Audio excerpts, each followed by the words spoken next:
Hey guys, welcome back to the channel. Tax season is upon us. It's currently March, started back in January, and we technically have until April, I believe 15th, to make sure we do what we need to do to give Uncle Sam his part. Whether we like it or not, the only thing that is guaranteed in life is we pay taxes and we die. So I thought about what I wanted to use my tax return for and how I could do it the smartest way possible, because there have been a few years, or few and far between, that I have just balled out till I fell out and not used it in the smart way. And I don't regret those because I didn't do that every year. And I think sometimes you just need to release and have fun with some things that you worked hard for. The average tax refund this year is $3,200, and that's a 4% increase of what it was this time last year. And that's a lot of money. $3,200 for the average person can either be used wisely or not so wisely. So it made me think of what are some wise ways to do it and if it aligns with what I plan to do. The first one would be seeing that I went through this issue last month or 2 months ago, is a car maintenance fund. I see the importance of doing that because if you're anything like me,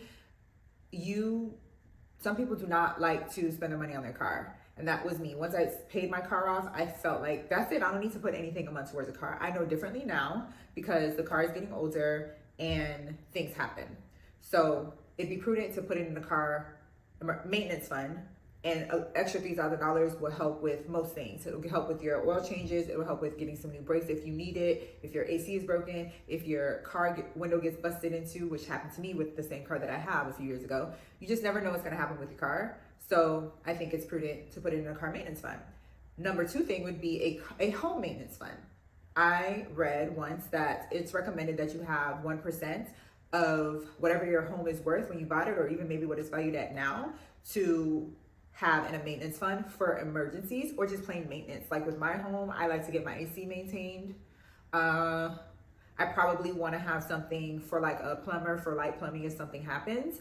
So imagine if you have a $200,000 home, which who does that and who has that anymore? But that's not average. That's $2,000. If your home is $400,000 to $500,000, that means you need to have $4,000 to $5,000. Putting $3,200 towards that significantly puts the pressure off of you. The next thing would be to pay off debt, number three. And I have used my tax refund in the past, especially once I first got out of college and was working for the first time as a young adult. That $2,000, $3,000 did go to my student loans. And other than student loan debt, you have credit card debt. $3,000 can put a big dent in some credit card debt. You have mortgage debt if you want to make an extra payment a month. There's so many ways to be in debt in America that spending your tax refund towards getting that cut down or eliminated, I think is very prudent. Next one, number four, I would say, is a vacation fund. And hear me out.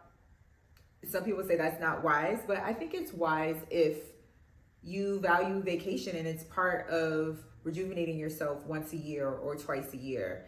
There's nothing wrong with saying that you deserve a vacation once or twice a year. In that sense, it only makes sense for you to budget for it. And a good vacation is $2,000 to $10,000. So putting up $3,000 in there to start your vacation fund, or for it to be your vacation fund, because I can go on a good vacation for $3,000. I would definitely do that. And then insert, if you don't want to do it for vacation, you can make it a Christmas fund or you can make it a birthday fund, because Christmas and birthday for the people in your life happens every year, the same date. Christmas is December 25th every year, and the people in your life, their birthdays don't change. So I see the wisdom in making sure that when their birthdays do come around or Christmas does come around, I don't have anxiety because I didn't budget for it and I'm gonna look like a terrible person that cares about them, because it's already allotted for. I think I have a few more. The next one, number five, would be investing, which I think is a big privilege. And y'all know that's something that I want to do because I feel like I am behind on it as far as investing on my own and not through my employer. I feel like that's probably the hardest thing if you have the other things we just talked about, like debt and credit card and vacations. But if you are privileged enough to do it, investing a good $3,000 every year, which is for some people more than they put in their 401k, that's a wise way to do it, because the return on your investment, if you never touch it, is going to be insane, and your future person will be so grateful that you did it today. Number 6 is education, whether that's formally going back to school or education in the form of investing in yourself, or taking a course to teach yourself how to do something. Those are things that, or getting, will benefit you in the long run. So definitely educating yourself or investing in your education is something that I think is prudent if you wanted to use it wisely and not unwisely. Now, as far as what I'm going to do this year, I did very well, thankfully. I don't know how it happened. I don't know if it's because I switched jobs and I was overpaying in my last job. I'm not exactly sure how it went down, but what I'm grateful for is that I got more than what I was expecting. And so I was posed with, what do I do? Do I stick to my plan of, what's that word? Padding my emergency fund that is, the original goal was 3 to 6 months, but the neurotic person in me is like, let's push that up to 6 to 12 months. That was the goal last year when I knew that I was changing careers. Okay, but here come January 2024, telling me I need to pay almost $5,000 for my car. So I was like, okay, that's already taken care of. I have a plan to fix that. But I'm thinking about in the future, I do not want to be in the situation again where I am so shell-shocked. So what am I going to do? That's why I was like, you know what? I am in the future going to put my tax refund to a car fund for maintenance, so that if I need oil change, if I need 4 tires, if I need brakes, if my AC goes out, if my alternator goes out, I'm not hardly pressed. Will I like it? No, but you know what? Oh, baby, I have money for that. No problem. I'll be back in 2 days to pick up my car and pay you. And I don't want to be stressed about it. And ultimately, I decided I'm still going to stick to what I said I was going to do, and I'm going to pad my emergency funds, because that's, number one, I like to commit to doing what I said I was going to do, and I don't like to change just because it may be easier to change. I kind of like to do hard things because it proves to me that I can do what I said I was going to do.